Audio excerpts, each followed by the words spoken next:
Hindi nga isa kundi dalawang baboy nga ang lulutuin namin ngayong araw dito sa Dream Kitchen ko dahil nga birthday ko at samahan nyo nga kami pumunta sa likod nga ng bundok para may pamigay nga itong mga handa ko.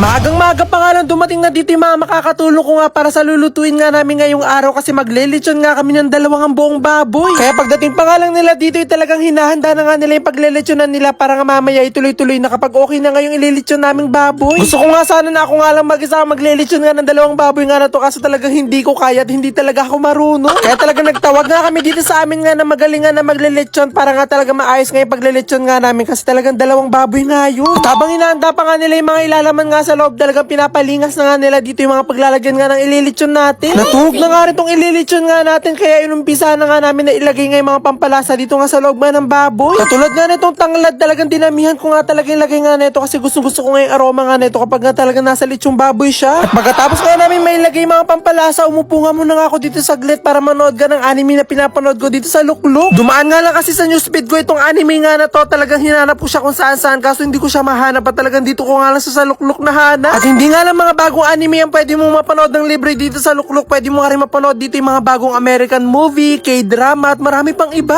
Kaya naman kung meron din kayong gustong panoorin kaso nalaman nyo na merong bayad, i-download nyo na rin tong Lukluk para mapanood nyo yun ng libre. Kasi available siya sa Play Store at sa App Store. Pagkatapos ko manood, binuhos ko na nga rin dito yung gagamitin natin tinta nga ng bangkutaan na gagamitin natin sa paglilitsyon. Hindi nga kasi basta-bastang litsyon nga lang ang gagawin natin at gagawa nga tayo ng black lechon. Nung nakatikim nga kasi ako ng black lechon ay talagang sobra ko siyang nagustuhan kaya sinabi ko nga na kapag naglitsyon nga ulit ako ay talagang gagawin ko nga yun. Nung una nga hindi ko pa nga alam kung anong klaseng tinta nga ng squid ang ilalagay nga natin dito kasi marami ng iba't ibang klaseng mga squid. Kaya nung nalaman ko nga na tinta pala ng bangkutaan yung pinapahid dito sa balat nga ng lechon para nga siya maging black talaga nagpabili nga ako sa tito ko dun sa bagsakan ng mga isda. At nung nabili nga ng tito ko nga itong tinta nga ng bangkutaan nga na to yung nakalagay siya sa bote kasi talaga sineseparate na pala siya ng tindera kasi meron talagang bumibili ng ganun. At dahil kailangan nga natin totally na maging black nga itong iluluto nga nating lechon talagang kahit saan nga pinapahiran ko nga itong tinta nga ng bangkutaan para talaga maging black na black siya. Isa nga lang ang gagawin nga natin black lechon at ito nga isang napakalaking lechon nga na to ililechon nga natin siya ng normal nga na lechon. At yung inuna nga na iluto nga na napakalaking lechon yun nga yung ipamimigay nga natin at ito nga medyo maliit nga na ginawa nga natin black lechon ito nga yung para sa amin. Gusto ko nga rin sanang gawing black lechon nga yung ipamimigay natin kaso baka hindi familiar nga yung mga pagbibigay natin at baka hindi nila magustuhan kaya ang gagawin na nga lang natin doon yung normal nga na lechon talaga. At dahil na ready na nga natin itong mga lechon at nakasalang na nga sila kaya magluluto naman nga tayo ng gagawin nating sauce para dito sa ating lechon. At gagawa nga tayo ng hindi nga basta-bastang sauce nga ng lechon na sigurado ako na mas lalo magpapasarap sa lechon natin. At talagang makakasiguro nga ako na kahit nga walang lechon at talagang itong sauce nga lang ang iulam talagang pwede. At ang gusto ko nga sa sauce nga ng lechon yung katamtaman nga lang yung lapot kaya yun nga yung gagawin natin dito. At maya nga lang din naluto na nga rin itong special na sauce nga natin para nga sa lechon na talaga natikman ko nga to talagang sobra akong nasarapan. At habang niluluto ko nga yung lechon sauce talaga nagutom nga ako bigla kasi naamoy ko nga itong black lechon na parang iniihaw na malaking pusit. At dahil hindi pa nga naluluto yun kaya inumpisahan ko na nga rin i-unbox nga itong cake ko. At inumpisahan ko na nga rin nga buksan nga itong kandila para makapag-umpisa makapag-umpisa na nga rin ako makapag-wish. At talagang nakakailang tutok na nga ako dito nga nitong lighter nga dito sa kandila talagang ayaw niya talagang bumuka. Pero maya nga lang din yung nasindihan na nga itong kandila kaya naman nag-umpisa na nga ako mag-wish. At ang winish ko nga po dito yung matagal ko na nga pong hiling na sana wala na nga pong magutom. Na sana nga kahit walang okasyon ay talaga matikman nga natin yung mga masasarap na pagkain. At pagkatapos nga po ng ilang oras finally naluto na nga rin itong mga lechon nga natin at ito nga napakalaking lechon na una nga natin pinaahon. Luto na nga rin itong ginawa nga natin black lechon na talagang dito pa nga ako takam na takam kanina pa kasi talaga naaamoy ko siya na sobrang bango. At sa sobrang laki nga na itong lechon nga natin makakasiguro ako na marami nga talaga tayo mabibigyan nga nito. At sobrang nga ako natakam nga dito sa lechon nga na to kasi sobrang nga talagang luto nga ng pinakabalat niya kaso hindi ko nga siya pwede kainin kasi hindi nga to para sa amin. At dahil nga luto na nga itong lechon nga natin kaya naman ikakat na nga natin siya at gusto ko pa nga sana na ako ngayon magkakat nga nito kasi talaga hindi ako marunong. Kaya naman nagpatulong na nga ako dito sa mga tito ko para nga talaga makat nga namin ng maayos nga itong napakalaking lechon na to. Tinatanggal ko na nga rin itong balat nga ng lechon para talaga mapaghati-hati namin to at mapagparti-parti ng maayos para talagang lahat ng pagbibigay natin ay merong kasamang balat ng lechon. At dahil meron na nga sila dito mga nahati nga sa napakalaking lechon talagang inumpisahan ko na nga rin na magbalot para talagang tuloy-tuloy na. At dahil malaki naman nga tong lechon nga natin talagang hindi natin to titipirin na talagang dadamihan nga natin para talagang mag-enjoy at talagang mabusog yung mga pagbibigyan natin nito. At habang naglalagay nga sila dito sa lagayan ng mga ipamimigay nga naming lechon ay nagumpisa na nga rin sila maglagay nga dito ng mga sauce. Buti na nga talaga katulong ko at ng buong pamilya ko kaya talaga napak na nga namin lahat at dahil nga sa sobrang laki nga ng lechon nga natin ay nakagawa tayo ng 180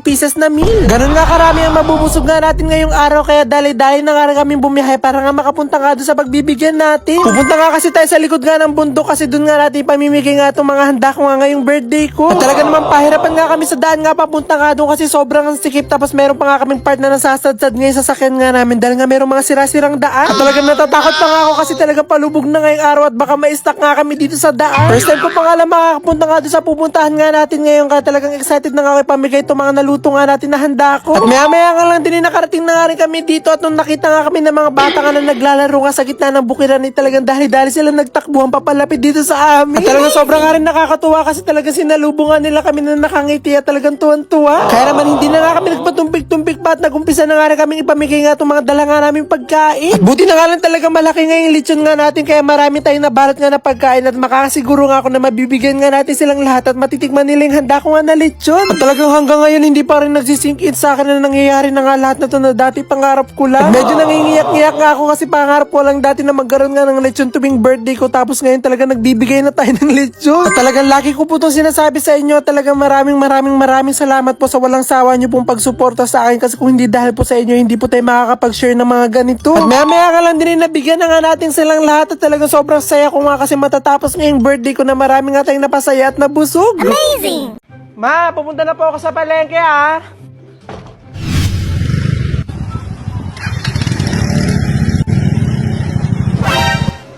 Ano nga yung pinapabili ni Mama? Nalimutan ko. Ma, nandito na po ako sa palengke. Ano nga po yung pinapabili nyo? Ma, nandito na po ako sa palengke. Ano nga po yung pinapabili nyo? Ay, nak, sorry. Bili ka ng kalahating kilong manok, 2 carrots, at 1 boteng mantika. Ay, nak, sorry. Bili ka ng kalahating kilong manok, 2 carrots, at 1 boteng mantika. Amazing! Alam ko na. Nak, may papabili ako sa'yo. Nak, may papabili ako sa'yo. Ano po yun, Ma? Bilan mo nga ako ng merienda dyan, yung turon. Bilan mo nga ako ng merienda dyan, yung turon. Sige po, Ma, bibili na po ako. Sobrang napapadali nga ang usapan nga namin ni Mama gamit nga ito nagtitrending ngayon na bus app nga na talagang makakapag-usap nga kayo gamit nga ang voice message. At kahit nga naka-off nga yung cellphone nga nang gusto mo nga sendan nga ng voice message, talagang maririnig niya yung voice message mo basta nga naka-on yung autoplay features na sa kanyang bus app. Kung medyo tinatamad ka naman mag-voice message, pwede ka nga mag-send nga dito ng voice emoji. Talagang itong mga emoji nga na isisend nyo ay talagang merong mga tunog. At meron pa nga bagong features nga ang bus app. Ito nga yung tinatawag na voice filter. Ito yung pwede mong baguhin nga yung isisend mong voice message sa taong kausap mo. Amazing! Alexis, asan yung turon ko?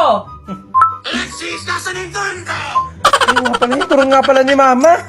Ito na po, mapupunta na po. Kaya na pang hinihintay nyo, i-download nyo na nga ang bus sa Play Store at App Store. Tara ko.